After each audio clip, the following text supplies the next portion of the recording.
Hi guys. I am here to talk about why I'm bugging you about submitting comments. What are these comments? What is this working group? What is TBDWG? And why in the world should we even bother? So, what is the TBDWG?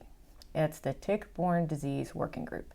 It is a federal entity. It's a federal working group. It was created in the Cures Act. This is its 5th year and its final year unless it's extended. And I will read to you what they say they do. Blah, blah, blah.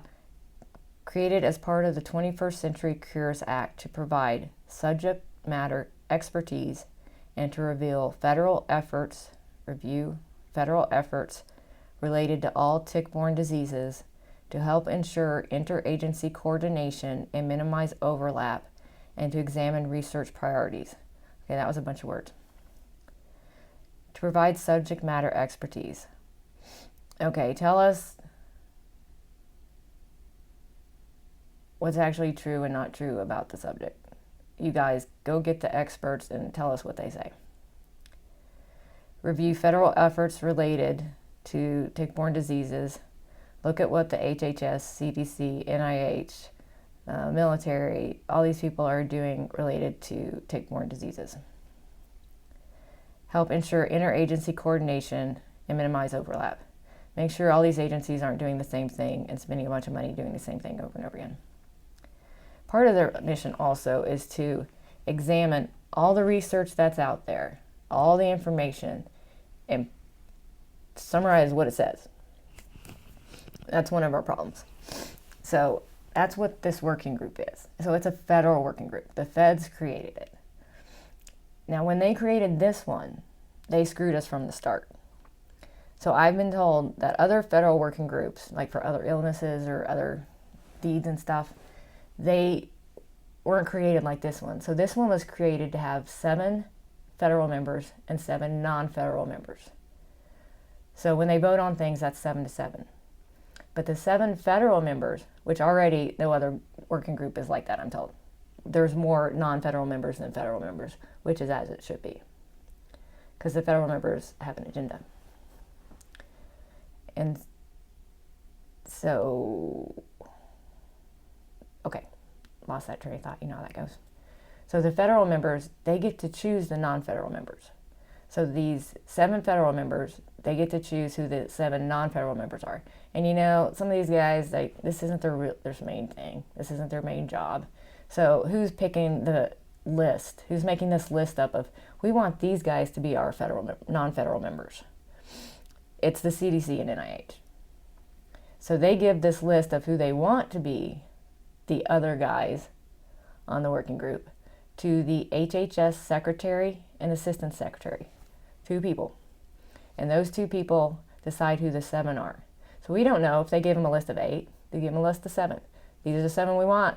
Oh, guess you got to pick them. So every single time.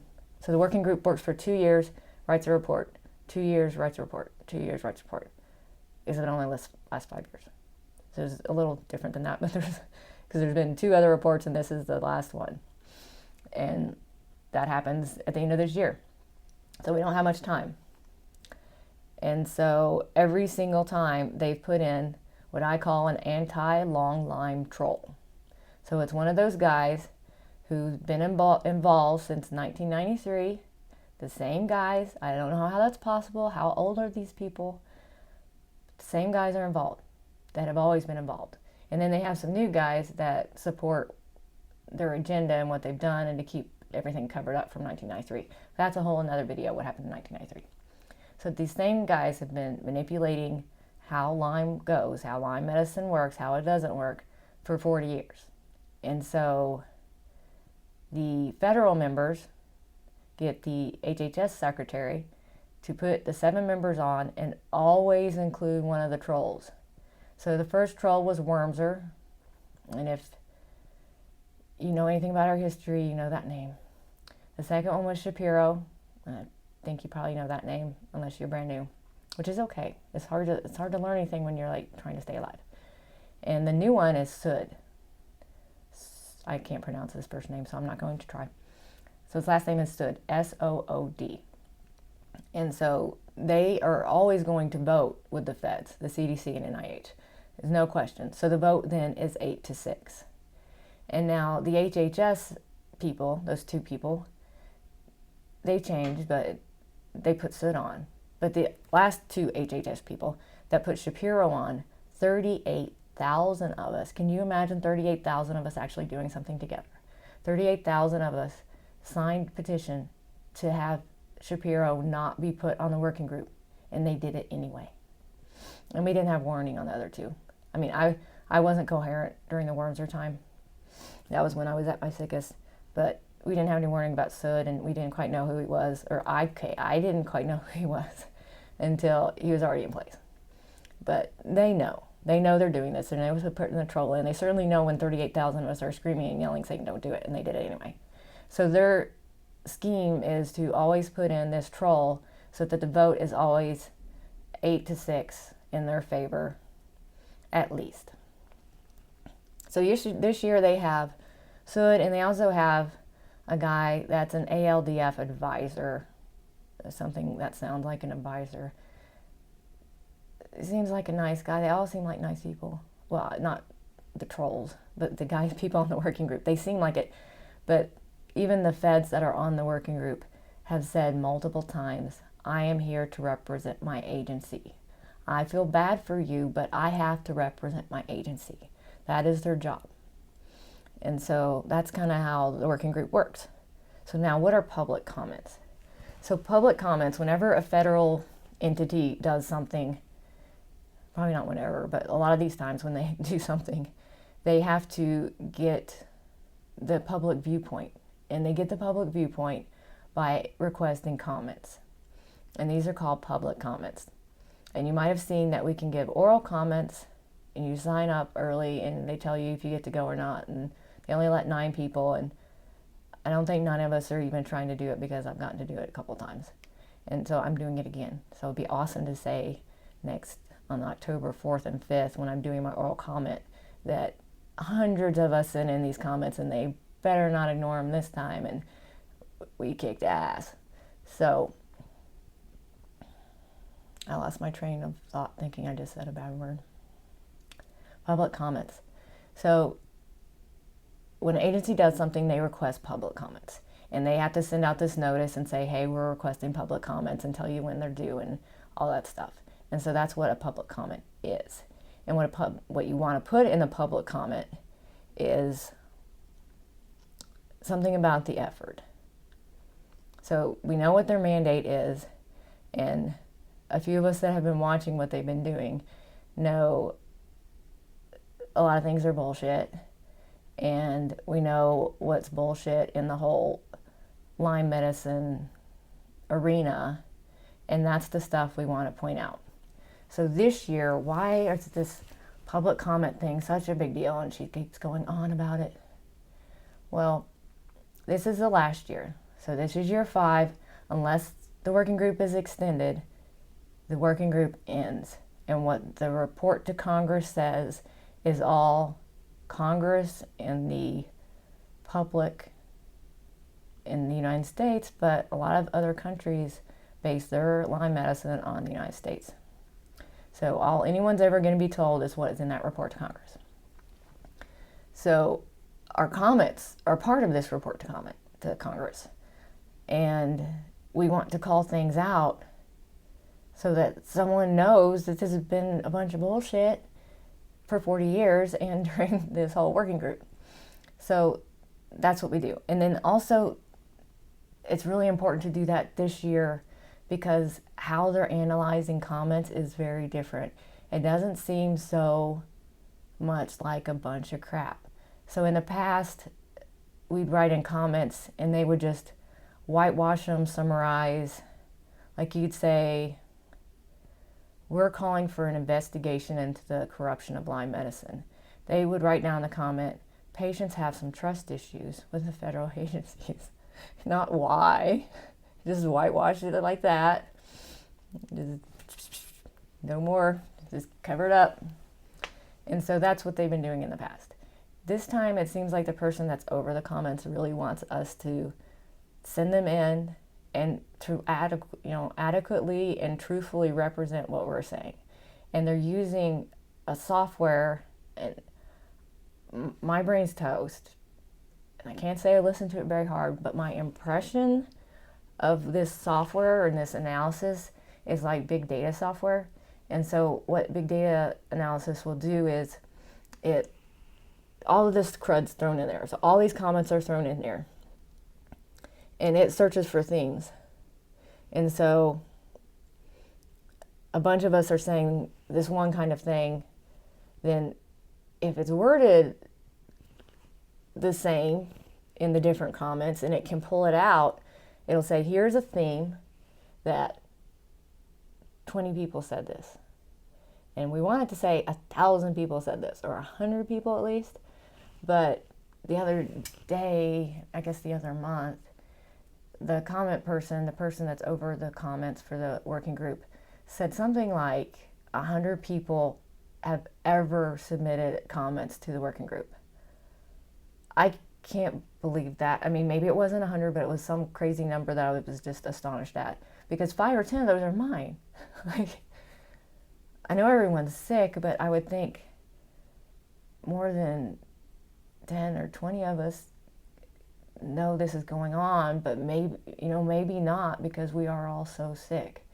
And this stuff, it's out of everyone's wheelhouse. They don't know how to find this stuff is going on and what it all means, and to sit through an 8-hour meeting. Are you crazy? I can't listen for 20 minutes. And it takes a lot to figure out, listen, and then listen for a while, and then figure out what weasel things are going on and how all this is going down. Because I think I'm the only one talking about how all this is going down. This whole vote thing being 8-6, and no matter what happens, the feds control the vote, and that controls the report to Congress, and so they're totally in control of what this is going to say.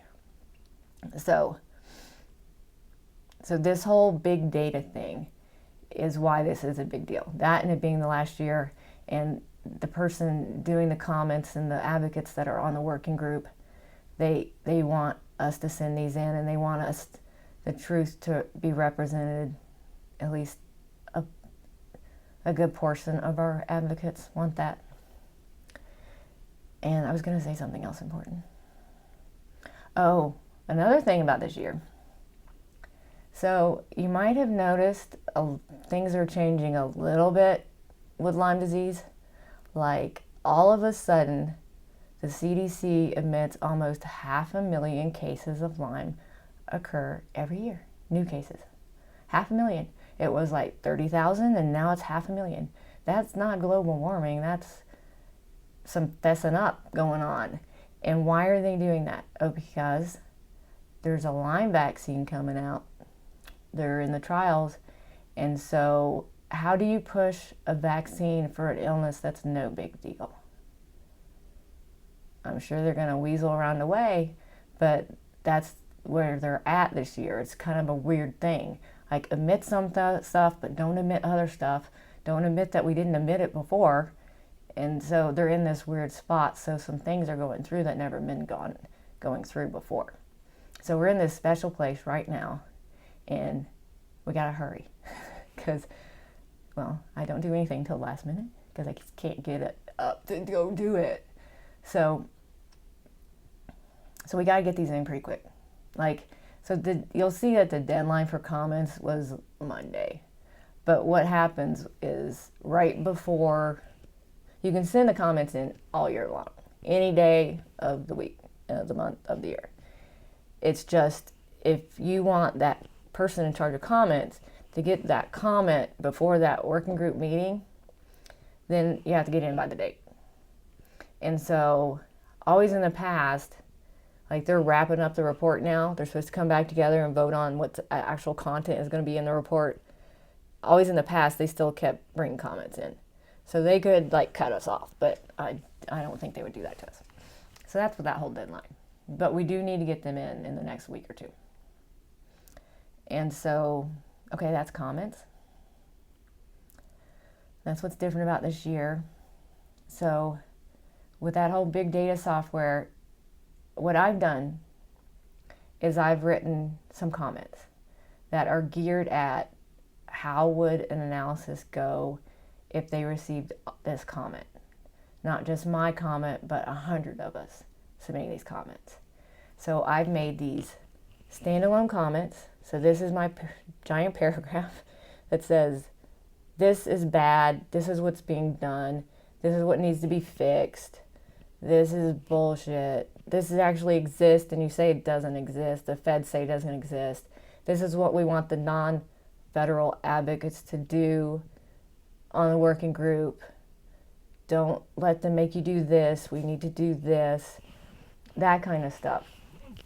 Like, when you first hear about this stuff, you say, I'm going to send my story in, because how could anyone who's a halfway decent human being not listen to this and think, oh, that's so horrible. That person has to go through it. Oh, more people have to go through that. My loved one could be going through that. We got to stop this. But that's not what happens. And I guess like the CDC guy himself said, I feel bad for you. He said long Lyme disease is a medical travesty, but the CDC agenda is only to be worried about or do things about or anything about acute Lyme. Pretty much, I feel bad for you, but you're screwed. Sorry. And he said that in 2020 in the working group. So more stories aren't what we need to do. I think any of us, it's their right to get their story documented. Get your story in a public comment. And that's my story.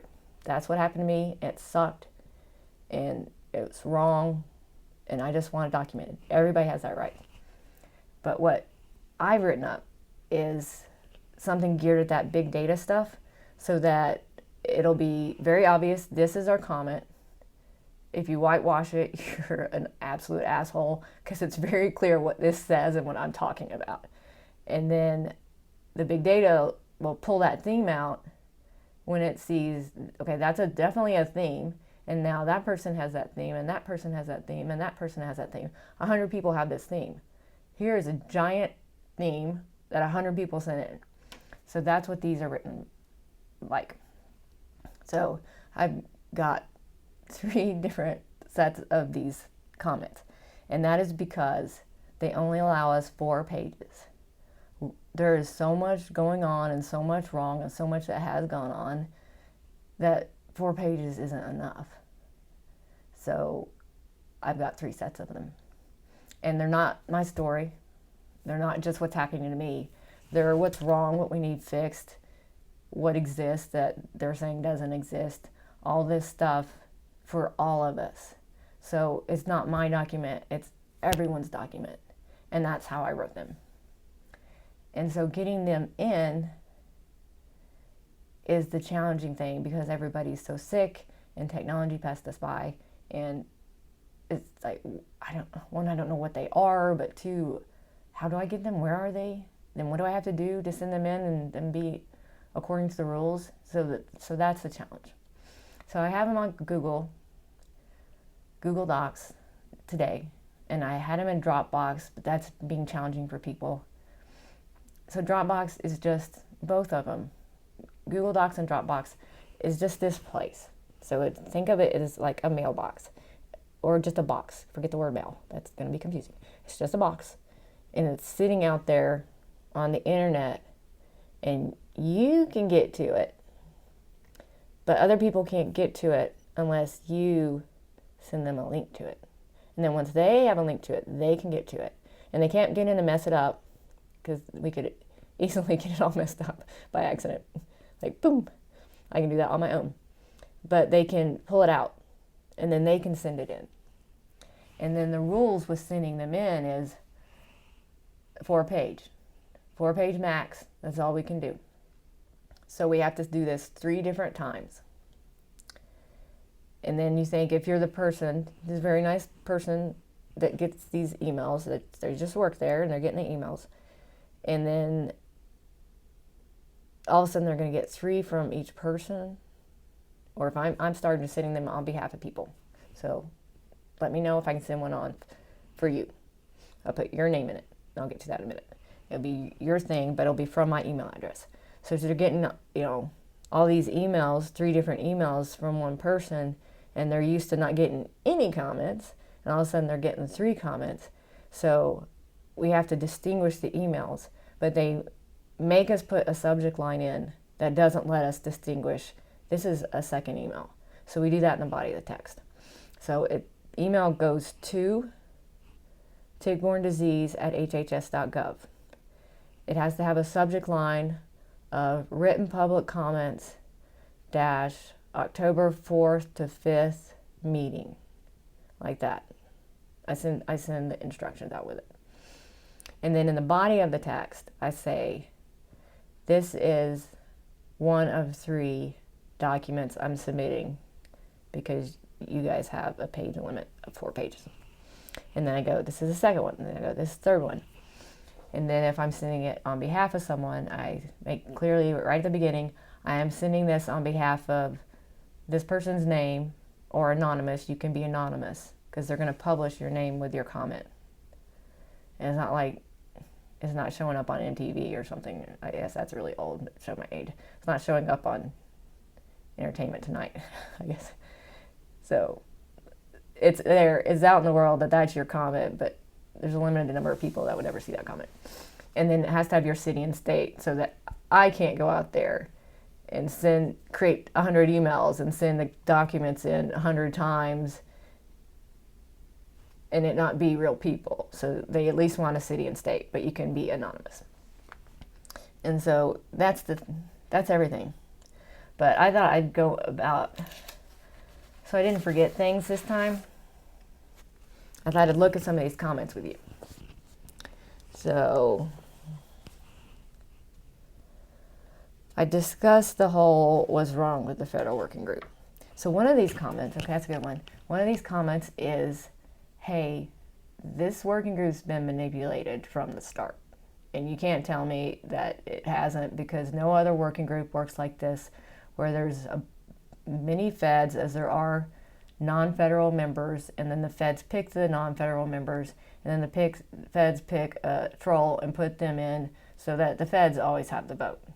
So it's been manipulated from the start, and we need a new working group. We need it extended, but we also need a new working group where the non-federal members have control, because this is BS that the feds have controlled this thing for 5 years. So that's one of the comments. Oh, another comment. So the feds like to say in these working groups, they like to use weasel words, and they like to say things that aren't true. So one of the things they say that isn't true is the science doesn't say this, or the science doesn't say that. So the science doesn't say that Lyme persists. So if you've seen the petition by Carl Tuttle, awesome guy, works so hard for us. He has hundreds of articles, like I'm guessing 400, 300 to 500 articles. So over 100 of those articles, I think 128 or something, are about persistent Lyme. So they're saying the science is still out, or the science doesn't exist. And here it is, a guy who has Lyme disease, who is enduring, fighting to stay alive, fighting to do all that he does for us. And he's found hundreds of articles that they say doesn't even exist, and they're peer-reviewed studies, they're scientific articles, and they're saying they don't exist. Like, one, that's obvious BS, and two, why are they doing that? That just shows this whole, it's not ignorance. Lyme disease has not been so stupid for 40 years because of ignorance. Like, right there. Hundreds of articles exist and they say they don't. So it's not ignorance, and it's not bureaucratic crud. Like, oops, like, it's the hierarchy. Somebody dropped the ball here, and here, and it's a systemic, and that's why this failed to happen. And no, there's hundreds of articles that exist and they say they don't. So One of these comments calls that out and documents how many of these studies Carl Tuttle has gathered, documented, and sent to the feds himself, personally to the feds. Like, he's always adding to the petition, and he'll add a letter that he's written to one of the feds or somebody in the Lyme arena, and he'll add that to the petition. It's the petition for a congressional investigation into the manipulation of Lyme disease. That was long. And so he writes letters to them, but he has also submitted all of them. Like, here they are, here's all these studies to the feds, and especially to the head of Lyme for the HHS. Gotten it in an email. So they're saying that doesn't exist, and when one of their mandates is to collect what are all the studies in the world about Lyme, and what do they say? That's one of their mandates, and they're saying, oh, we don't have any studies. Like, bullshit. So that's one of the comments. Oh, one of my big comments, that's like page and a half, is the federal, okay, so most of these we're asking the non-federal members to do these things because the federal members won't. The federal members will pretend like we never even said this. So these are like, please, non-federal members, please do this, document this, require this. And I'll get to a minority report in a minute. So we're asking them to do these things. So we want them to document that this needs to happen, right? Because that's what the members are doing. They're saying we recommend this happens. They can't say the CDC has to do this, because nobody can tell the CDC what to do. There's a whole story about that. So nobody can tell the CDC what to do. So they're recommending this has to be done. This needs to be done. This must be done for this to happen, for all these people to quit having their lives and health destroyed and becoming disabled, even though they won't even acknowledge we're disabled, which is another comment. So this one is for the non-feds to document that a federal health agency public service announcement must go out, and I have a page and a half of the things that have to go out in a public service announcement. Like, the world needs to know these things. We know that. So, like, Lyme disease is a serious and disabling illness that results in long-term chronic multi-system illness. Lyme disease occurs in every United States state and in many other countries where the governments, like the United States government, has said it does not occur. Lyme disease results in over 300 illnesses, neurological, immune, and neuroimmune illness, and cognitive and mental health issues. That anyone with all these different illnesses, including long COVID, which is something we can really tap into right now. There's all these sick people that could have diagnosed Lyme, and that's what's COVID was their last straw, and now they're sick. We're calling it long COVID when it's long Lyme. So, and all the other ones like ME, CFS, fibro, chronic pain, Alzheimer's, cognitive and mental health issues, dementia, lupus, MS, all this stuff. Those people need to be told that, hey, you could have a problem with Lyme and you need to get to a Lyme doctor, and you need to get a non-CDC Lyme test, and health insurers, you got to pay for it. And there's like separate in here and other comments about the whole they don't pay for it BS. So another one is Lyme disease is not a psychosomatic illness. It is a very real and caused by, I have an extra A. It is very real and caused by infections. If you haven't sent in your comments yet, you won't have that typo. I went through this 3 times and my brain was like, oh, it broke it. Another part of, so I put some stuff in the public service announcement that's kind of like, they'd have to do something and then they'd have to announce that they did it. And that's one of these. That a special ruling for long-term disability is being written, and real Lyme disease advocates are participating in that, in the majority in that. So that goes with one of the comments. So there is no ruling for Lyme disease is one of the illnesses that can disable you. And that causes us not to be able to get federal disability and not to get private disability. So a lot of people think federal disability is just the problem. But if you paid in so that you had private disability insurance, so that if anything ever happened to you and you could no longer work, and they would have to, pay you 60% of your salary for the rest of your life or your working life, then they can deny you. Oh, long Lyme doesn't exist. Oh, you tested negative on a CDC test. You don't have Lyme. Oh, it's psychosomatic, so you're not really sick. When somatic means you have real symptoms, and so you are sick. But they pull that one when they deny you, because people get scared off and they don't pursue it, so they get to just do that.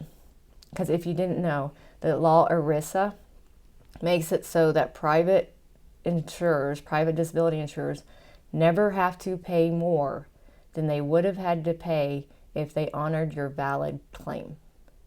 So they can deny everybody all day long, and nothing's going to happen to them. If you sue them, they will only ever have to pay what they would have had to pay you if they hadn't denied you. There's no penalties. And so even if you sue them, they're going to try to scare you and say, well, you're going to have to pay our lawyers if you lose, and you're going to lose. And so they get to deny you like that. So that's one of the comments. Oh, another one is about Lyme disease education. So in March, I think it was March, so we'll just say in 2020, the working group guy that works for the CDC, so the CDC representative, one of the federal members, he said that they can't educate doctors, they can't educate doctors about long Lyme because it would confuse them. So the CDC, NIH, and HHS have spent 40 years telling doctors that Lyme is rare, that Lyme only occurs out in the Northeast, only test people if they have a bullseye rash and they're in the Northeast. And then if they do test, they have to use the CDC test. And then they've told them Lyme isn't serious, Lyme isn't disabling, just give them a couple weeks of doxy, they'll be fine. And all those people who think that they're actually sick with long Lyme, they got mental issues. There's nothing wrong with them. And so they've told doctors that for 40 years. And now they're saying they can't tell them the truth because it will confuse them. And that CDC rep is the same guy representing that same agenda this year as they did before. And he's working beside these advocates that didn't sit there and listen to him say that in 2020 and didn't pick it through, say, that's what that guy just said. You gotta be shitting me. We can't tell them the truth because we lied to them for 40 years, and that would confuse them if we told them the truth now. So that's one of the comments. And that's why we have to call this stuff out. Because if we embarrass them, then maybe they won't want to do that anymore. Like, people don't like it when you embarrass them in their job. Even if they're ordered to do it. Everybody can leave a job that they're being ordered to do stuff. Especially when you've been at it for 40 years, the same guy's doing the same job for decades. Quit already. So, here's another one. And so a lot of these in this public service announcement are also have their own standalone comment. Oh, can I show you my comment? That's a really big one. Let's find a short one so you can see it. Here's a short one. So, say this is a comment. If I actually circled it with my finger. And then this is bold. So that's the theme. That's the subject. That's, hey, this is this comment. This is what we're saying. We want this. And then this talks about why that's a thing. So, I could not be a weather person. No. So, I was going to go over something cool. It's really hard to talk to yourself like this, by the way.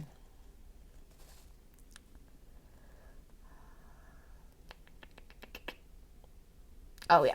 Okay, so it's in this public service announcement list, but it's also has its own, probably like 3 comments. So some of the comments are about, okay, all these guys that manipulated Lyme or supported that manipulation, and they know they're doing it unless they're like, don't know any medical science stuff at all, and they shouldn't be in that role. So common sense would be the feds are full of crap, and the IDSA and ALDF. So some of these comments are those guys supporting for 40 years, the guys that did it, do it, or supported it for 40 years, this whole corruption of Lyme medicine, those guys are out. They no longer work for the feds. They no longer work in any of these efforts that have any federal ties, because we can't tell nonprofits what to do. So anything that has a federal tie, these guys are not part of that anymore. And then no more federal research funds for these guys that keep publishing these crap studies that are not good science. They're a bunch of crap just to put out a publication that says a bunch of conclusions that aren't true so they can support this false Lyme agenda that they've been putting out to the public for 40 years and the medical community. All those guys are out. No more. So I go into that quite a bit. 2 or 3 different comments, one really long one. Because it's kind of like 2 different things. People that work for the feds, that work with the feds, and then the ones that are getting all our money. Like, I think it was Wormser. He just got like $1 million grant and stuff. Wormser. Like one of the bad guys. I don't know if it was Wormser, but I think it was Wormser. So, let's see if there's any more. So I do have one about the investigation. So that scared some people, but I mean, okay, one reason to put that in there is because Carl Tuttle's petition for calling for an investigation, a congressional investigation into the manipulation, corruption, not sure what it says, of Lyme disease by the CDC, IDSA, and ALDF. I don't know if he names them all, but that's who's involved. Must be investigated. So that petition, almost 100,000 of us have signed it. 100,000. That is huge. I mean, we can't form sentences a lot of the time. And that's gotten 100,000 signatures. So this says that, and it talks about it a little bit. And in case you don't know what all that is about, so there were publications in the 80s and the 90s. And Alan Steer's name was on some of those. It's a big name. And they said the truth about Lyme. They said that testing wasn't going to work. Lyme, well, it didn't say testing was going to work.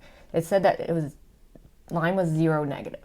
So people, if they took this CDC Lyme test that they eventually approved and they knew this was going to happen, that those people would show up as being negative because it makes your immune system quit producing the antibodies, and it's an antibody test. That's probably not technically perfectly correct, but that's how I say it and think of it. So if your body quits making antibodies and it's an antibody test, you're not going to test positive. So that's 0 negativity. The publications also said that, hey, Lyme is a serious disabling disease. And it also said Lyme disease causes neurological, immune, and neuroimmune effects. And so everything was fine, 1980s and 90s, and the early 90s that happened. 1993 comes around. There's several different groups trying to produce a Lyme vaccine. And for a Lyme vaccine to go to trial, you have to have a test, and there was no test for Lyme disease. So they had to get a test. 2, if that test does not work, it looks like your vaccine does work. And that was the goal. So you wanted a test to go to trial. 2, test doesn't work. Awesome. Looks like our vaccine does. Because give a bunch of people the vaccine, and then they're tested, and it says they don't have Lyme. Oh, your vaccine must work. But no, that test didn't work. So that's what they did. And so 1993 comes along, and they want that to happen. So what they do is they just reverse Lyme medicine. So suddenly, like Alan Steer comes out and he says, oh, Lyme disease, fibromyalgia, if that's how you say that, chronic fatigue syndrome, those are not serious illnesses. Like, no big deal at all. Like Lyme disease, no big deal. Those are just hysterical women's non-illnesses. Yeah, that hurt, didn't it? Hysterical women's non-illnesses. He didn't use those words exactly, but pretty much that's what he said. So he took out all three, Lyme, fibro, and chronic fatigue. When he had just published that they have, well, Lyme was the one I was reading. Lyme has neurological, immune, and neuroimmune consequences. Now suddenly it's a hysterical women's non-illness. So anyone involved with all that crap that they had to keep covered up for 40 years, and that's why this false controversy has been going on. This talks a lot about this false controversy, because another thing that the CDC representative on the working group said in 2020, let me think, is a good one. One is the CDC test works because it tells us what we expect it to. That's some science there, buddy. So the CDC test works because it tells us what we expect. And what do we expect? We expect it not to work. And that's because we've been telling doctors not to test for 40 years, and if they do, use this test that we know doesn't work. So the CDC test, the CDC itself says it only works in weeks 4 to 6. It's an acute case only test, weeks 4 to 6. And on top of that, it's also 71% false negative. So week 4 to 6 only, and 71% false negative. So 7.1 people out of every 10 are told they do not have Lyme when they do. And he says the test works because it tells us what we expect. When what they expect is based on false statistics and all this crap from 40 years of them telling doctors not to test and then use this crappy test. Another thing he said is, when he said, yeah, long Lyme is a medical travesty, he feels bad for us. But it's the CDC's agenda to only care about acute Lyme. He said, acute Lyme matters more than long Lyme. The cases matter more. There's more of them, and it's less controversial. So he says there's more acute cases, they matter more, and it's less controversial. So, more cases. 40 years, 71% false negatives, and you're saying now there's 500,000 a year? Do some math there, buddy. There is no way there's more acute cases than there are 40 years of you telling people they don't have it. 7.1 of every 10. And that's just the people that actually get to a doctor that says, oh, you should have a Lyme test. Instead of, oh, Lyme doesn't cause that, when it does cause that, whatever it is that is that. So, not more cases than long Lyme. There's not more acute cases than long-term cases.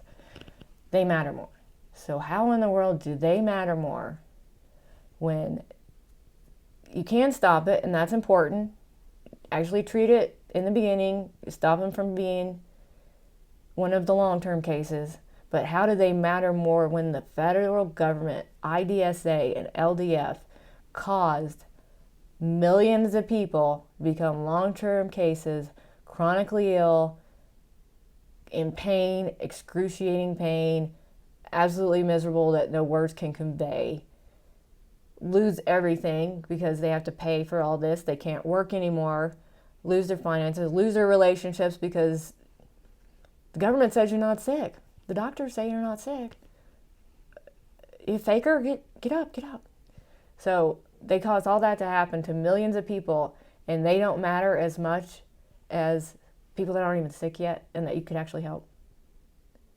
With no big deal help. Just actually get them treated well and tell them the truth and things to watch out for. So they matter more. And then the third thing, less controversial.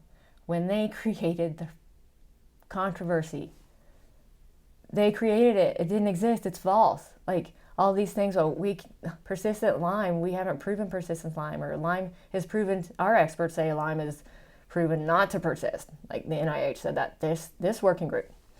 So ignoring the whole Carl Tuttle hundreds of studies.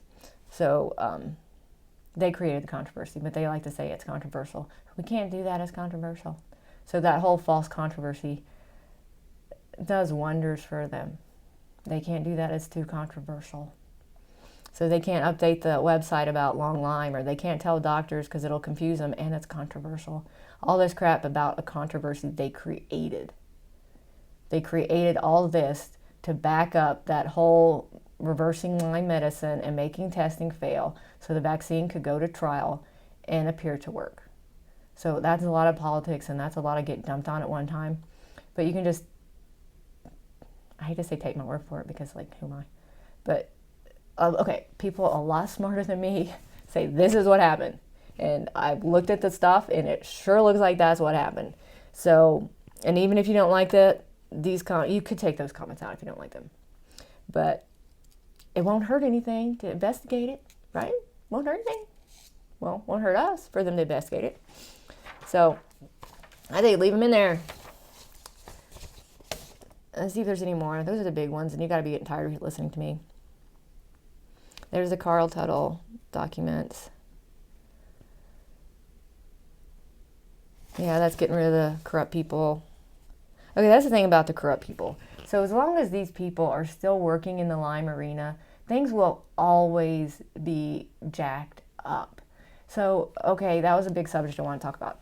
So you might not have known it, but for the last several years, there's been two big efforts for Lyme disease community, the Lyme disease community. And they're supposed to be a big deal, and they're supposed to be making a huge difference for us. One is this working group that's been manipulated from the very start to not admit all the stuff that we need to admit to move on. Like one of the big things that the feds always say, I lost it, I knew I was going to lose that thought. One of the big things that the feds always say, oh, we can't invest in research, we can't fund treatment for Lyme disease until we solve the persistence question. They won't look at the studies that solve that persistence question. And I don't think you have to solve the persistent question anyway to decide to find things that would help these people.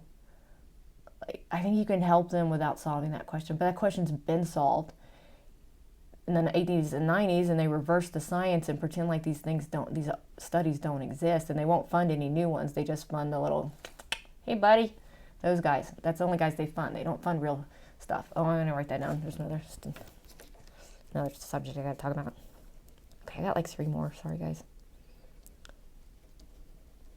Now I'm gonna lose the one I'm thinking about.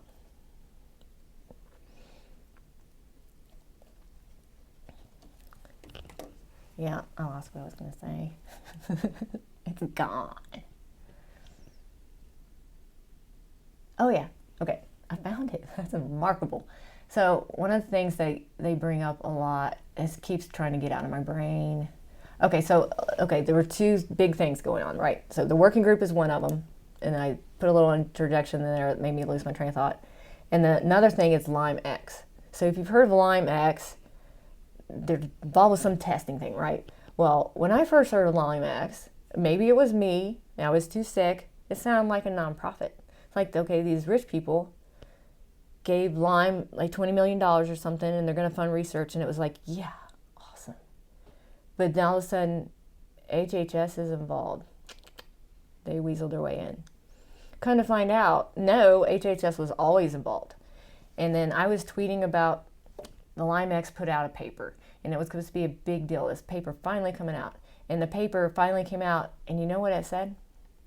Instead of saying Lyme is disabling, we need a special ruling, and these people are disabled, it said that Lyme is merely disruptive, however you would, whatever word you put in front of disruptive without capacity. It results in a person being, they use the word disruptive, I'm going to go with disrupted without capacity. So is it all over the place? So instead of, saying these people are disabled, point blank, they are disabled. We need a special ruling so they can get disability and they can quit getting jacked around by the private disability insurers, and then people will actually recognize that this is a disabling illness and these people don't need you to gaslight them or treat them like crap and not believe them. They said that it's disruptive without capacity. So to be disrupted, that's a temporary thing. And I also heard the HHS LymeX person say that LymeX was, she's not going to like this. LymeX was, she's a nice person, but LymeX was created to, I can't think of the right word, to get all of the funds, to control all of the funds from the feds and the private funds. They want all the research funds going through them, and them is HHS. So, oh yeah, I was tweeting about that whole disruptive without capacity thing instead of disabled, and it got back around to the head for Lyme for HHS, who this LymeX is their baby, and so they're like, well, why don't you come meet with our LymeX people and talk about this? Tell them your concerns. Tell them your concerns. And that shut me up for a little bit until I had that meeting. I didn't want to be talking out of my butt and not saying the right thing. So it did shut me up a little bit. And then after that meeting with them, I figured out there were two people, and those two people were subcontractors of contractors of HHS. So LymeX is HHS. Who pays the bills? Maybe I'm wrong, and I looked through a lot of the studies and stuff, and you finally look at all the words and stuff, and it's HHS. But they want it to be so that they can say it's arm's length. It's an arm's length thing. So if they publish something that the feds are going to want to say, no, we don't agree with that. Those people said that, but they're arm's length. They said your test sucked. Well, they're arm's length. So they do say some good things, but then they're HHS. And HHS just puts SUD onto the working group. They'll do one thing in one group, and then they'll say, do something else in another group. And then they're working with these people that are in the other group, and it's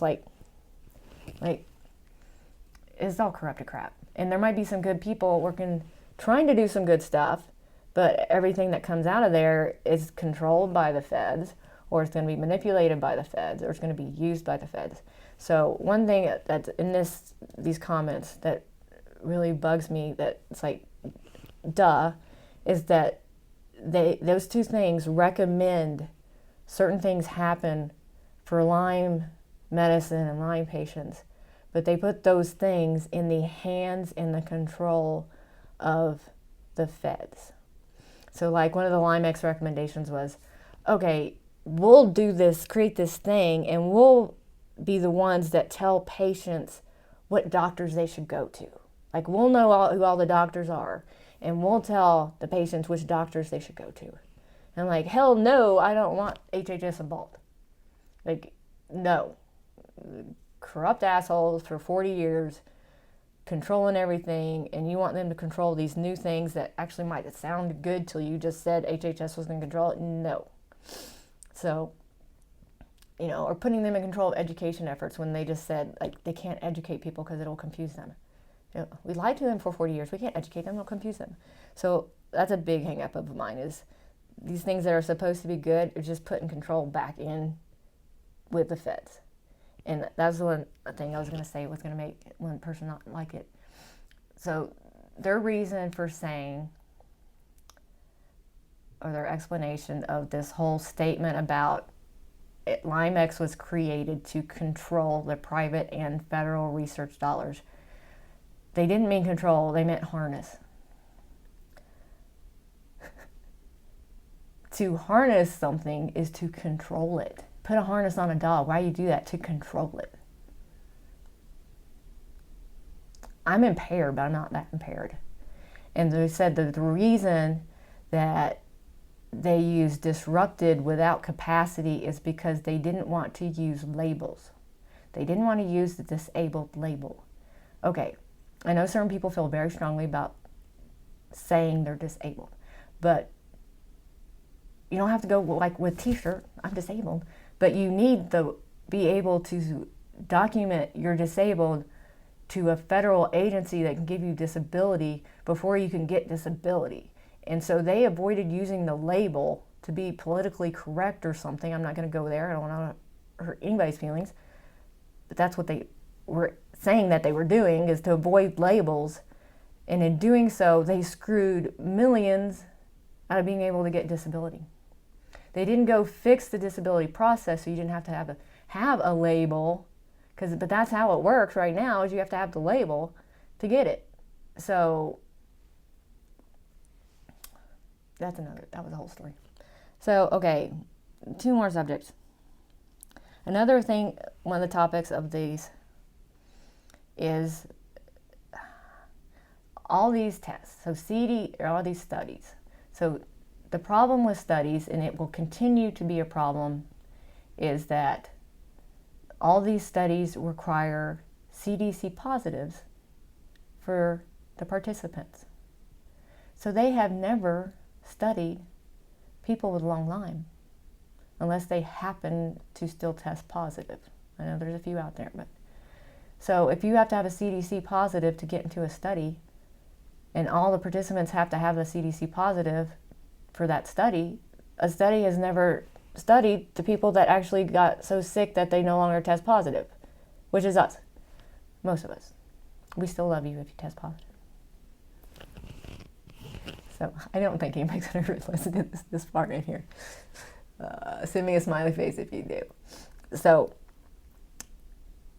all these studies that they cite, and they like to say one thing or another, that's the giant flaw. So another comment, I'm going to slip another one in here on you, is about this Kempler or something like that, but there's like 2 or 3 of them, where, and NIH pulled this out this time.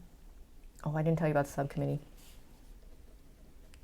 Write that down, because I don't ever want to have to do all this again. So, I lost it.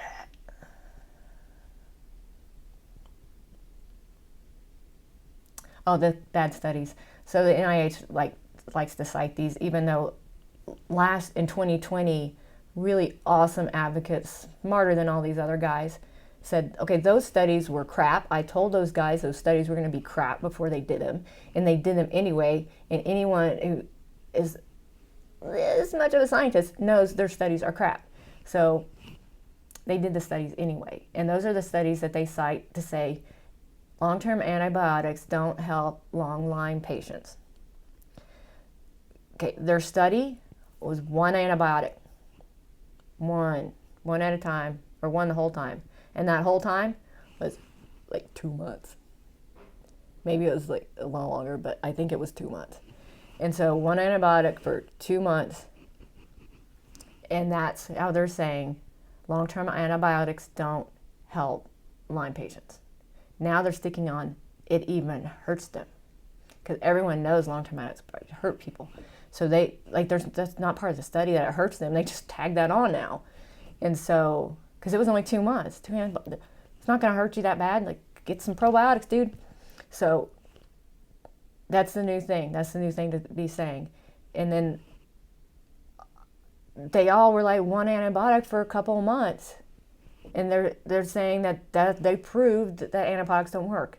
And then the other part of that is, at least one of those studies, Carl Tuttle wrote all about this. I believe that was him. They used a measurement of if someone is better or not better. And maybe it was for a different study with a kind of a twisted thing that still screwed us. If they were better or not better was based on this analysis that nobody uses. Like, you don't do it that way. Like, maybe it was they got better. It's saying that they got better after 2 weeks. And their better was that they said they were a 9.5 that day instead of a 10, on pain or something, I don't know. So it was like nobody used the measurements that they use, like you don't do it that way, but they did it that way to say, oh, they just need 2 weeks, antibiotics, they got better. It was something like that. And so these are known flaws, it's documented, it's been published how they're flawed they are, but they keep citing them like those people haven't told them they're flawed. I mean, Sam Donta was the working group member that explained how bad they sucked and that he told them they were going to suck before they did them, and they did them anyway. Sat there in the same room with them, maybe it was online, sat them in the same meeting with them and told them to their face, and they're still going around citing these studies like they're legit. So that's one issue. Since we're on the test one, I think I only have 2 subjects left. So the test one. So you might have, this is back to LymeX. So LymeX has this diagnostics challenge, and they're gonna like give some people some money for creating a new test. I don't know if it's enough money to do them a lot of good. I don't know how much it takes to create a test, but it certainly helped it, right? So, but, giant but, huge but, they have to validate these tests. They have to be approved. And even, so they finally put out some measurements of what's going to make this one be a good guy and this one, he didn't do so good, that kind of stuff. And the word validate's in there. Or, yeah, I think it's validate. So to validate a new test, the FDA has to do that. But even to validate who's the winner and who's not the winner, you have to measure it against something. It can't be like, well, that one makes me think of puppies, so I like that one better. Like, you have to have some way to measure it. And so you're going to measure it in 2 ways. A crappy CDC test, which is an acute only, week 4 to 6, 71% false negative test, or there's something called the Lyme serum. So they came up with this Lyme serum back when they did all this crap to screw us over in 1993. So this Lyme serum is from people who also don't get that sick. I mean, they probably had to be CDC positive to be labeled, this Lyme serum is from a positive person. And they were CDC negative, this Lyme serum is from a negative person. And then there's also this one, I don't know how they come up with this one. We don't believe this person, so they are a false positive. So they've got serum that they've decided is positive, serum they decided is negative, and serum they decided is false positive. And there's probably a false negative, I don't know. Yeah, there's probably a false negative. That person, they say they're safe, but they're not really. And they tested positive, but not really. So we're going to call that, that'd be a false positive. I forgot where I was thinking for a false negative, but you can come up with one and probably tell it funnier than I can. So they've labeled this serum those things. And so when these new tests come about, they're going to have to validate them. They're going to say, I like that guy. Not only does he make me think of puppies, but he tested just like our CDC test, or he was right with all these serums. But those 2 things suck big booty. The CDC test doesn't work. It's all kinds of false negatives. And I hope I didn't just mess up that whole false positive word. You know what I meant, right? Or I'm probably just talking to myself at this point. Nobody's listening this far. And then the Lyme serum is crap too. So this whole notion of this diagnostic challenge stuff is fishy to me, especially given LymeX is HHS and they're like pretending this neutral third thing when it's not. Like, they've already screwed us over on the label thing, trying to be politically correct or do what the agency would have them do, or whatever you would say it in a way not to make anybody mad at me. And so, except LymeX. Not personal. The 40 years that the guys did those guys, oh yeah, that might be personal. But I forgot what I was doing because I got worried I would just hurt someone's feelings. I don't know. So it's fishy, right? The LymeX challenge is fishy. What's even fishier is I keep bringing it up. So after I met with the subcontractors I started tweeting that they were subcontractors, that I didn't understand what LymeX actually was. Looks like HHS to me, but what is it? I met with the head of the whole crud for HHS, and I forgot why I was telling you that. Oh, and I brought up, how are the tests going to be validated? And they're like, well, that's a really good point. We're going to have to figure that out. But everyone is ignoring me, and everybody who's retweeting me, because these guys are on Twitter. I know a lot of people don't want to hear that word right now, and we're just going to pretend like I didn't say that. That'll be for another day. And but that's how I've gotten this attention.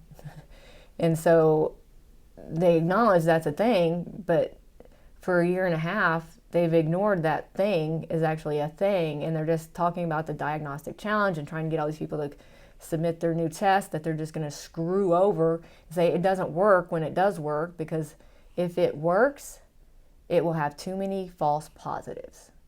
And they're going to say it's too many false positives, it didn't work, and that person's test is destroyed forever. I thought of another subject, but it's not in my comments. Oh, I can loop it around. So the corruption of the Lyme disease, tick-borne disease working group. Okay, tick-borne disease working group, the corruption of that, the manipulation of that. So one of the doozies that they did this year on top of the regular doozies with the votes, they put Sud, so the troll, the guy who's been, he supports all this stuff. So Sud has published and told people, like in interviews, told the public, it takes 42 to 78 hours of tick attachment to get infected. And don't bother testing the tick. Just, you might keep it so we can tell you what kind of tick it was. Because it probably doesn't even have Lyme disease. That tick doesn't even have Lyme disease. But you don't want to send it off for testing. To just like see what it actually had. And he plays down Lyme. Like a lot of people freak out about Lyme, but it's fine. Don't worry about it. And like he even said this crud with Neil Spector in the same interview with him. And so a bunch of stuff like that. So they took that guy Sud, put him on the working group because he's going to vote like they want him to vote. And then on top of that, they put him as a co-chair for the Lyme treatment subcommittee, with the NIH being the other co-chair.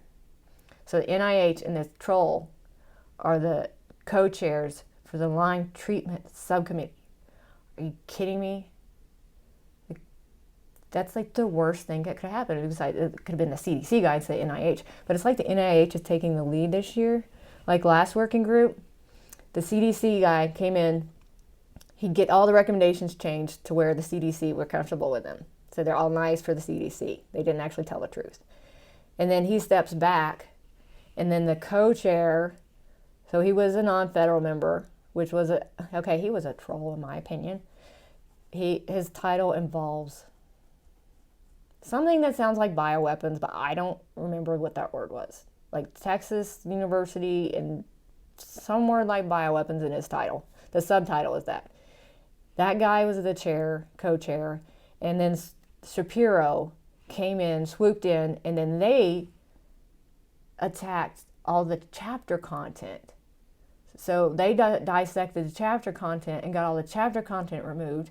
And then, because the CDC guy had already removed all the recommendation stuff they didn't like.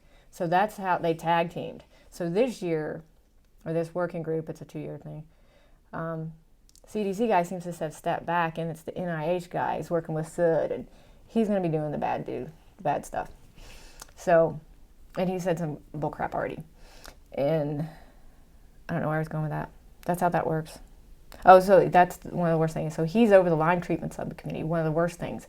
And so you're like, well, why is that so bad? So how the working group works is, the point of the working group is to write a report to Congress. So I've done this video a couple of times now. Like I live streamed it and it didn't work so nobody could hear me. It's really messed me up because now I feel like I've said everything and I probably haven't said everything. Or I'm repeating myself now when I have said that in this one. So sorry about that. So I just lost my train of thought.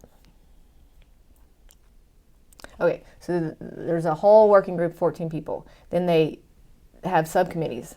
So Lyme treatment subcommittee, written comments subcommittee, physiology subcommittee, I don't know, some sciencey subcommittees.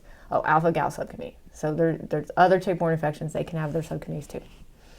And so one of them is Lyme treatment. It was treatment. So Lyme treatment is in there. And to me, I'm calling that the Lyme treatment because that's what I'm talking about. And we're the more people, so we get to help everybody, whether it's Lyme or not.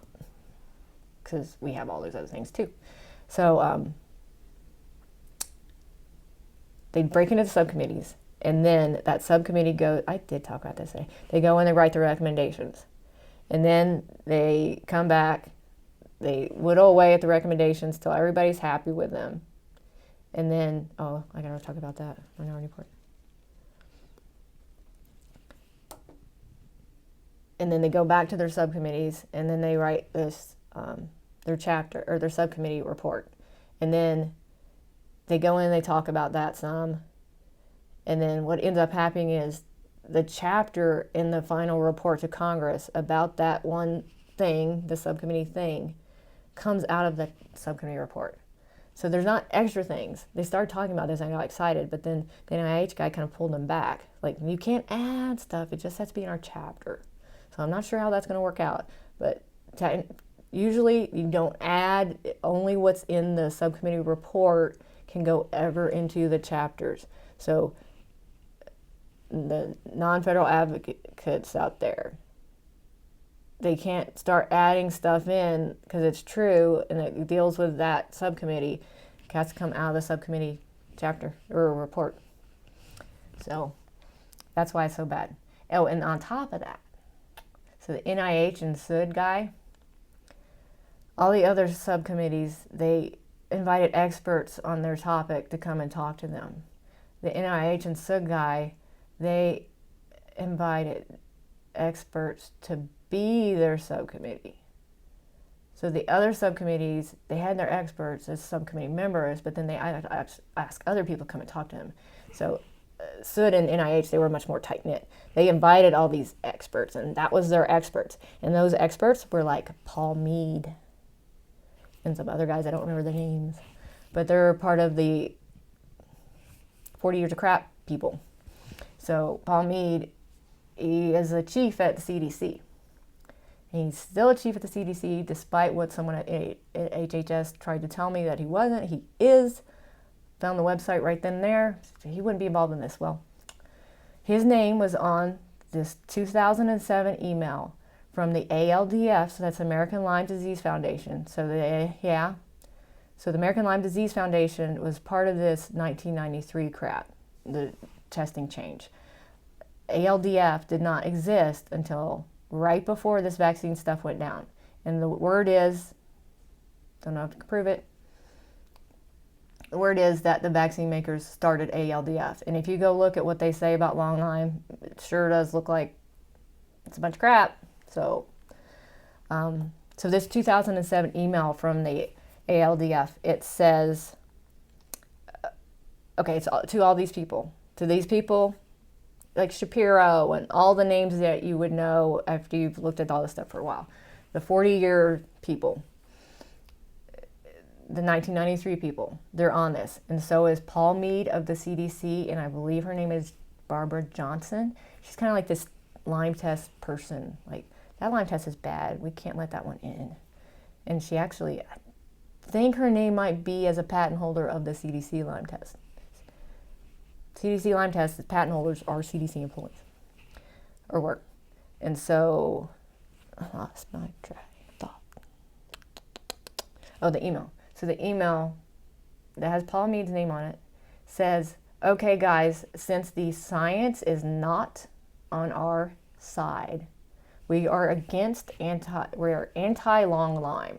We want to say long Lyme doesn't exist. Lyme doesn't persist and people aren't sick long-term for long Lyme. That's our whole stance because of that 1993 stuff where we reversed the science and made it so people don't know about this for 40 years. Our stance has to be long Lyme doesn't exist, and we're going to stick to that. So the science is not supporting that. So we have to wage a socio-political assault, and that would be on Lyme patients and Lyme doctors. So ALDF president guy, Fish, I think it's Fish, I don't know. So he's the ALDF president at one time. He wrote that email and sent it to a bunch of people, and Paul Mead from the CDC was on it. Paul Mead was invited to be on this subcommittee by NIH and SUD. So just like they put trolls onto the working group, they put trolls onto the subcommittee.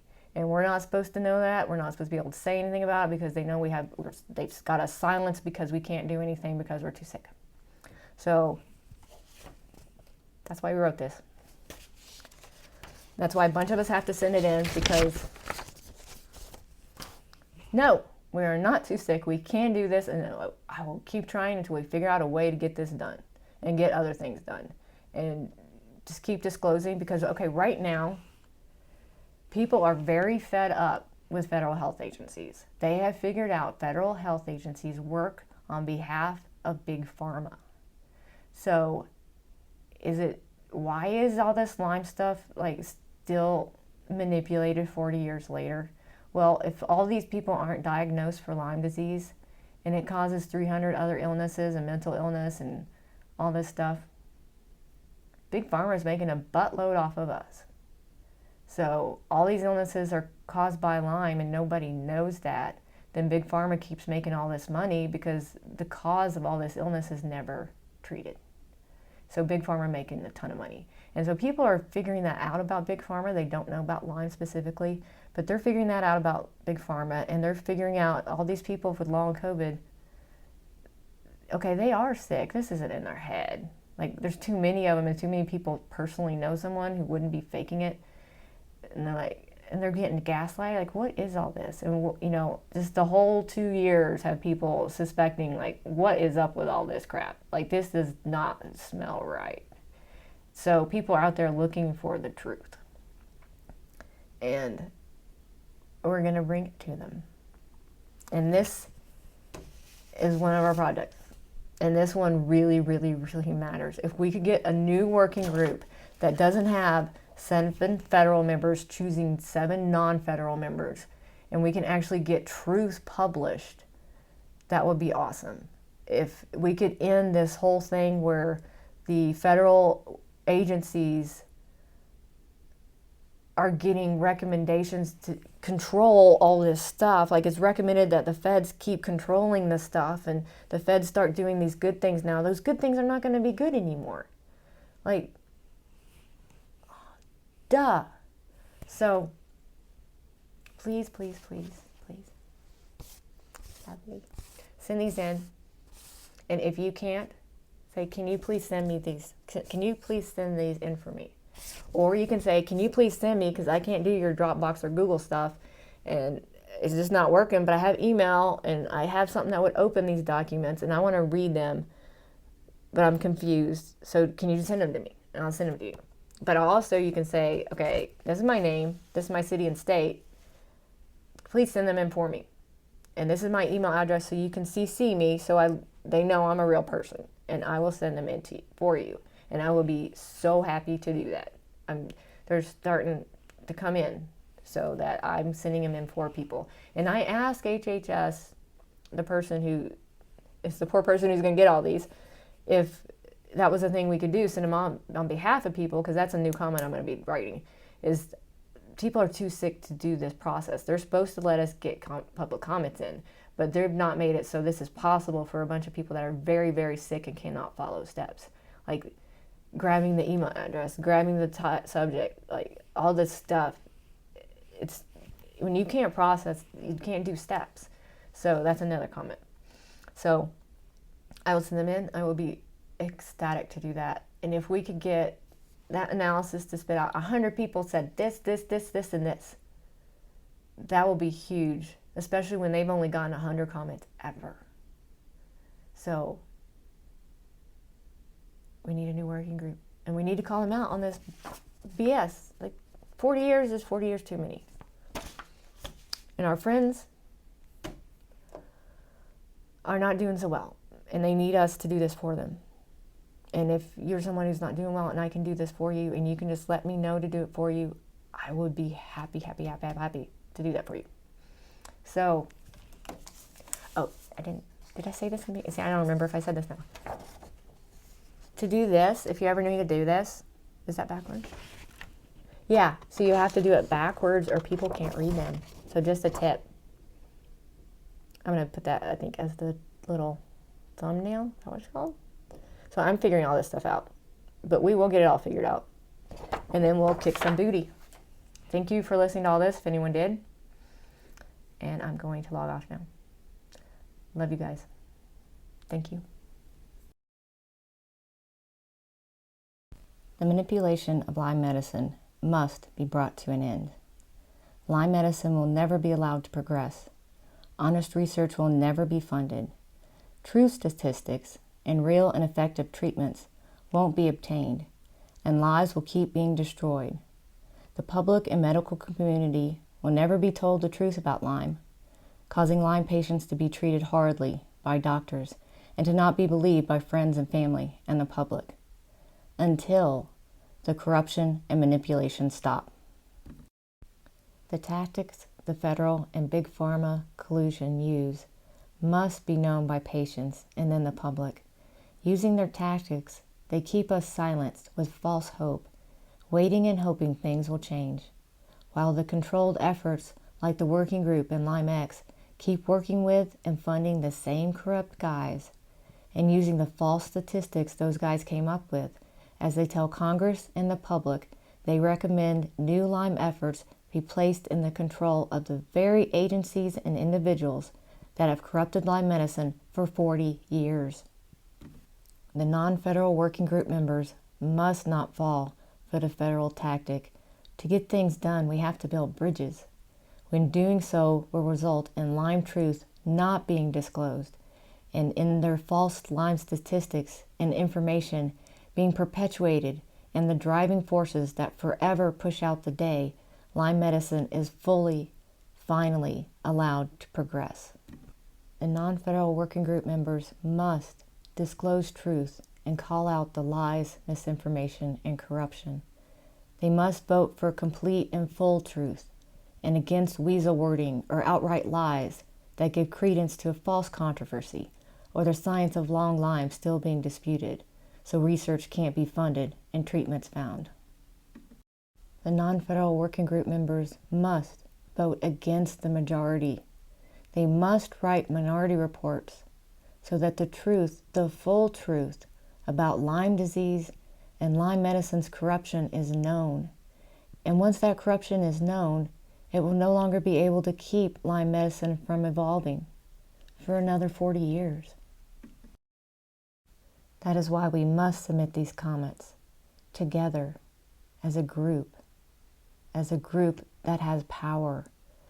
We have to document the truths and the manipulations and tell the non-federal working group members to disclose those and to call for the formation of a new working group, one that is not in the control of the agencies and individuals instrumental in supporting the 40 years of manipulation.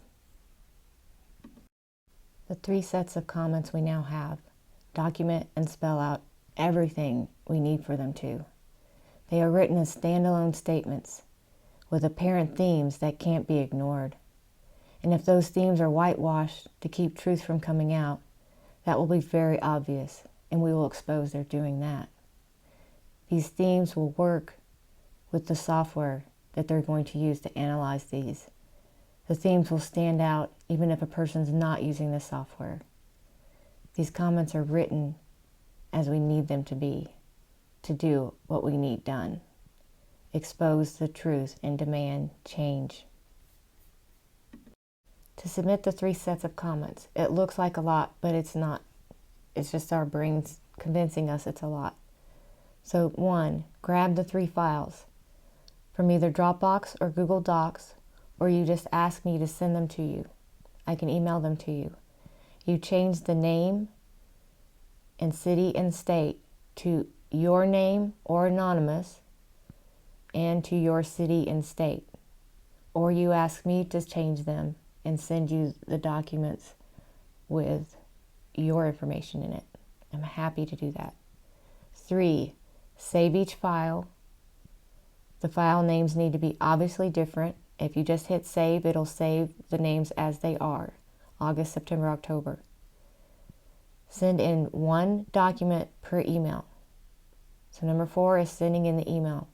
So you need a 2-line to be tick-borne disease at hhs.gov. You need the subject line, where that RE is, to be written public comments October 4-5 meeting. Type in the body, this is 1 or 2 or 3 of 3 emails and files, so they know you didn't accidentally send the same thing over and over. And now you attach 1 file per email, because they give us that 4-page max and they delete anything off the 4th page. So that's why we have to do these in different emails. And then you just hit send, and that's all you need to do. Last minute update. So a few of us got replies from the working group person who gets all the emails and like files away our comments. They replied to us that we don't have to put in a meeting date, like the new meeting date's October 25th, into that subject line. And if we don't, then there is no 4-page maximum. That would mean that we can submit 1 document that has all the comments in it. Now, if you've already sent them, it's totally fine. We don't have to do that way. We can do it either with a meeting date or without. But what I have not been told yet is if we submit 1 document with no meeting date in the subject line, does that mean that those comments also go into this final report and go into the analysis? Because that's why we're doing this. We want it to go into the analysis. So I really don't understand why there's 2 ways to submit these. It's not like they get comments for that month and that meeting and then they sit there and talk about them and stuff. Like the person just gives a brief update on how the comment process is going. So I don't understand why there's even 2 processes that exist. So I will find out if we can put all the comments into 1 document, leave that meeting date out of the subject line, and then have no 4-page max. If you've already sent in the 3 documents, or if you totally understand how to do that, that's great. We get them in. If you're confused and steps really hurt your brain, which I understand that's how it is for me a lot of the time, then I'd say next Wednesday, if it works out that we can send 1 document in, I will combine all 3 into 1 document, and that's what we will send in. People will have the option to do 3 or the 1, depending on what in the world is this 2 different versions thing. It's very confusing. So that's the update. So things could get a whole lot more simple, but in the meantime, anyone who can, just submit the 3 documents. If you can remember to do this next week, then you could wait and just submit 1. But we'll know a whole lot more next Wednesday. But in the meantime, let's get the word out, explain what this is to people, and share this video. People are beginning to understand what in the world has been going on for the last 5 years and really the last 40 years. Okay, back to the rest of the video. We need a bunch of us doing this, and it will be really, really cool and could be really, really impactful. We've never done anything like this. They have no idea it's coming. And that's all we need to do. Thank you. Bye.